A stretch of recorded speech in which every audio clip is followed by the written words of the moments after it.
Olá, meus amigos, minhas saudações, meus cumprimentos a todos. Estamos neste vídeo agora tratando da parte 3 do crime de homicídio, em que a abordagem se direciona ao crime de homicídio culposo, que eu chamo aqui de crime de homicídio culposo comum, justamente para diferenciá-lo do crime de homicídio culposo na direção de veículo automotor, que está tipificado no artigo 302 da Lei 9.503. A Lei 9.503 ela é conhecida como Código de Trânsito Brasileiro. E o específico, então, do artigo 302 do Código de Trânsito será tratado no vídeo Crime de Homicídio, parte 4. Aqui, neste, eu trato apenas do crime de homicídio culposo comum, cuja tipificação aparece, então, no parágrafo 3º do Código Penal, do artigo 121 do Código Penal. Eu, antes de mais nada, lembro a todos, que junto com o vídeo, eu sempre posto um link para o Google Drive, onde uma sinopse de tudo aquilo que está sendo dito aqui pode ser acessada, bastando apenas clicar em cima do link, para o acompanhamento do vídeo através da sinopse escrita. Isso facilita muito a compreensão e o estudo de quem o faz através dos nossos vídeos e do nosso canal. Tá? Com relação, então, ao crime de homicídio culposo comum, do artigo 121, parágrafo 3º do Código Penal, a proteção jurídica, como em todos os crimes de homicídio, se dá em favor, evidentemente, da vida humana. A vida humana, em todo crime de homicídio, como de resto em todos os crimes contra a vida, classificados como crime contra a vida, é o objeto da proteção jurídica, é o que se visa proteger, é o que se visa tentar evitar que sofra qualquer tipo de atentado. No caso específico do homicídio culposo, desse comum aqui, trata-se então de matar, de tirar a vida de alguém, a gente colhe uma certa conjugação do tipo básico do caput com o parágrafo 3º do 121, então é o matar alguém, o tirar a vida de uma pessoa, culposamente. E evidentemente que o conceito de culpa do qual nós nos socorremos aqui é aquele do artigo 18, inciso 2 do Código Penal, que ali prevê que o delito é culposo quando ele é praticado por imprudência, por negligência ou por imperícia. Sempre lembrando que a imprudência é a forma ativa, é a culpa comissiva, a culpa por ação.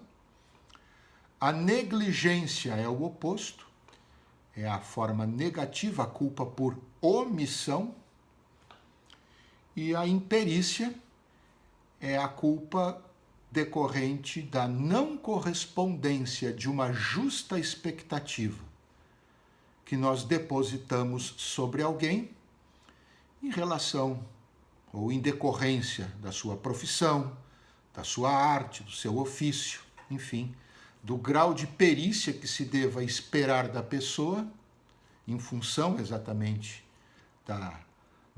daquilo em que ela trabalha, da especialidade que ela tem, e que ela acaba não correspondendo exatamente a esta perícia esperada. É isso que nós chamamos de imperícia.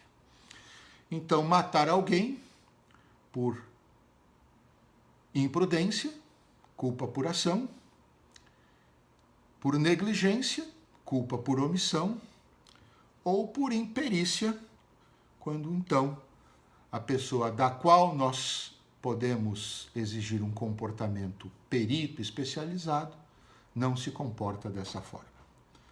A pena, no caso do homicídio culposo comum, prevista no preceito secundário do parágrafo 3º, é de 1 a 3 anos de detenção. Sempre lembrando que aqui nós estamos tratando apenas do homicídio culposo comum para diferenciá-lo do homicídio culposo na direção de veículo automotor, cuja tipicidade é o artigo 302 da Lei 9.503 do Código de Trânsito Brasileiro. Lá no 302, o agente precisa estar conduzindo, dirigindo um veículo automotor, que é um veículo que tem propulsão por força motriz própria, seja combustão, seja por eletricidade. Tem que ser um automotor terrestre, um automóvel, um caminhão, um ônibus, uma motocicleta. E também lá o agente deve agir culposamente por imprudência, negligência ou imperícia. A consequência lá, quando houver então a existência desses elementos tipológicos próprios do artigo 302 do Código de Trânsito, é que ele se aplica por ser norma mais específica. Então, em decorrência do princípio da especialidade, quando houver o preenchimento daqueles elementos tipológicos, ele tem preferência de aplicabilidade sobre o parágrafo 3º do artigo 121, porque, aplicando-se o princípio da especialidade, o 302 constitui crime mais específico do que o homicídio culposo comum. Como eu disse, esse homicídio culposo na condução, na direção de veículo automotor, ele será tratado no próximo vídeo, no crime de homicídio, parte 4, que é dedicado exclusivamente a ele. Com relação ao homicídio culposo comum, retomamos ele. Sujeitos, então, o sujeito ativo, o autor do crime pode ser qualquer pessoa, e o sujeito passivo também qualquer pessoa. Qualquer pessoa, a rigor, pode praticar um homicídio culposo comum, e o sujeito passivo, a vítima do crime, também pode ser qualquer pessoa. Qualquer pessoa pode ser vitimada por um homicídio culposo comum. O momento consumativo do crime se dá no momento em que a vítima morre, quando ela tem, então, a cessação, a parada completa das suas atividades vitais. Nós consideramos a pessoa morta quando cessam por completo as suas atividades vitais. É aí, então, que se consuma, que se consolida o crime de homicídio em todas as suas formas e também este crime de homicídio culposo comum do qual estamos falando neste vídeo. Claro que não cabe tentativa, porque o crime é culposo e nós sabemos que o conceito de tentativa, inscrito lá no inciso 2 do artigo 14, ele requer que o crime seja doloso, ele é incompatível com culpa. Então, no caso do homicídio culposo, este comum, assim como também será o do 302 do CTB, não cabe tentativa. Se por acaso houver o comportamento culposo, por exemplo, maneja-se uma arma de forma descuidada próximo de uma pessoa e essa arma, sem que o agente queira, dispara e atinge a pessoa que está próxima, matando a pessoa, nós temos um homicídio culposo comum. Agora, se a pessoa não morre, se a vítima não morre, nós não temos tentativa de homicídio culposo. O que nós temos é uma lesão corporal culposa. Tá? Então, não cabe tentativa, como não cabe tentativa em crime culposo algum. O homicídio culposo comum, ele tem sua forma majorada prevista na primeira parte do parágrafo 4º do artigo 121. E são as seguintes as hipóteses ali enumeradas. Primeiro, se o agente pratica o homicídio culposo, inobservando, se o crime resulta de uma inobservância de regra técnica, de profissão, arte ou ofício. Então, se o agente viola uma regra técnica significa uma regra determinada por regulamento técnico da sua atividade profissional. Então, se ele viola uma regra técnica relativa à sua profissão, arte ou ofício, é a primeira hipótese de majoração da sua pena com base nessa primeira parte do parágrafo 4º. Também se o agente deixa de prestar socorro imediato à vítima. Se ele pratica o homicídio, se ele produz aquela ação ou aquela omissão, enfim, que caracterize a culpa, produz algo que possa produzir-lhe a morte e deixa de prestar imediato socorro. Então, se o agente não presta imediato socorro à vítima, é outra hipótese de majoração de pena. Se o agente não procura, terceira hipótese, se o agente não procura diminuir as consequências de seu ato, por qualquer forma de tentar diminuir, ligando para o socorro médico, pegando a vítima, se for possível, botando num carro e levando para um hospital, pedindo ajuda para alguém, enfim, qualquer forma de tentar diminuir as consequências graves do ato, ainda que seja culposo, mas graves do ato que é praticado, da conduta que é praticada. Então, se o agente, nessa terceira hipótese, se o agente não procura diminuir as consequências de seu ato, por qualquer forma de atitude que venha, de alguma maneira, a tentar diminuir essas consequências. E ainda a quarta hipótese, também tipificada ali no parágrafo 4º, primeira parte, se o agente foge do local para evitar prisão em flagrante. Então, se ele pratica ali a conduta configuradora da sua culpa, gera uma lesão, um ferimento capaz de produzir a morte da vítima, culposamente ainda que seja, e foge para evitar prisão em flagrante. Aqui um detalhe, se a fuga for por algum outro motivo, aí já não é majorante. Imagina, por exemplo, que ele está sendo ameaçado por alguém que corre ao local e ameaça matá-lo, né? Uma ameaça sofrida por medo, enfim. Aí não. Ele tem que... A fuga do local que caracteriza a majorante do parágrafo 4º, ali, primeira parte, a última das majorantes, é aquela fuga que ele tem com o propósito de evitar, que ele adota com o propósito de evitar a prisão em flagrante. Então, em todas essas hipóteses reportadas na primeira parte do parágrafo 4º do 121. Se o crime resulta de inobservância de regra técnica, de profissão, arte ou ofício. Se o agente deixa de prestar imediato socorro à vítima. Se o agente não procura diminuir as consequências de seu ato, por qualquer forma. Ou se o agente foge do local para evitar prisão em flagrante, nós temos aí majoração de pena na ordem de 1/3.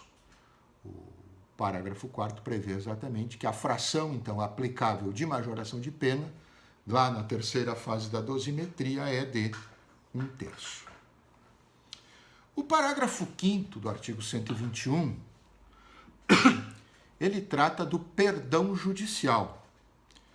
O parágrafo 5º diz exatamente o seguinte: na hipótese de homicídio culposo, o juiz poderá deixar de aplicar a pena se as consequências da infração atingirem o próprio agente de forma tão grave que a sanção penal se torne desnecessária. Então, primeiramente, esse instituto que está aqui previsto no parágrafo 5º, ele é o perdão judicial, que é causa extintiva da punibilidade, gera a extinção da punibilidade do agente. Então, se o agente sofre consequências tão graves que torne desnecessária a pena, o juiz pode conceder a ele o perdão judicial. Note-se aqui, meus amigos, que o perdão judicial ele não é um direito absoluto, um direito subjetivo, público, do autor do crime de homicídio quando ele sofre essas consequências graves. É apenas uma faculdade do juiz, mas o juiz analisando as circunstâncias, dentro das circunstâncias, o juiz pode então entender que aquela pessoa que praticou aquele homicídio culposo, pelas próprias circunstâncias do fato, já foi punido de forma tão grave que vai tornar desnecessária a aplicação da sanção penal. Imagina, por exemplo, se o sujeito, ao manejar aquela arma, da qual nós falávamos há pouco, causando um disparo não querido, não pretendido, e esse disparo gera um projétil que atinge lá um filho da própria pessoa e mata o filho. A circunstância de você, o fato de você matar um filho nesta circunstância, obviamente, já é uma punição inigualável para o sujeito. Então, provavelmente, num exemplo como este, se deparando com uma hipótese como essa, seria caso de se reconhecer. Ainda que exista a culpa desse pai ou de alguém, dessa mãe que tenha manejado essa arma nas proximidades do filho e causado esse disparo não pretendido, mas ainda que haja culpa na conduta, no ato dela, ainda assim, as circunstâncias do fato já terão punido ela suficientemente ao ter matado o seu próprio filho culposamente. Então, é nessas hipóteses que o artigo 121, no seu parágrafo 5º, permite, então, que o juiz conceda o perdão judicial. Mas, volto a frisar, é apenas uma faculdade do juiz. Não há um direito absoluto do réu, do autor do fato, a este perdão judicial. E mesmo para conceder, o juiz precisa reconhecer que as circunstâncias já puniram o agente suficientemente. Depois, a ação penal no crime de homicídio culposo, ela é pública e incondicionada. A competência para julgamento, ela é do juízo singular, do juízo monocrático, meus amigos. Não é do tribunal do júri. O tribunal do júri, ele é competente, segundo a Constituição e segundo o Código de Processo Penal, ele é competente para julgar crimes dolosos contra a vida. E aqui, no caso, nós temos um crime culposo, não um crime doloso. Então, a competência, ela é, sim, do juízo singular, do juízo monocrático. São essas, meus amigos, as principais anotações que eu tinha sobre o crime de homicídio culposo. Até o nosso culposo comum. Até o nosso próximo vídeo, o parte 4 do homicídio, em que eu vou tratar especificamente do crime de homicídio culposo na direção de veículo automotor. Até lá.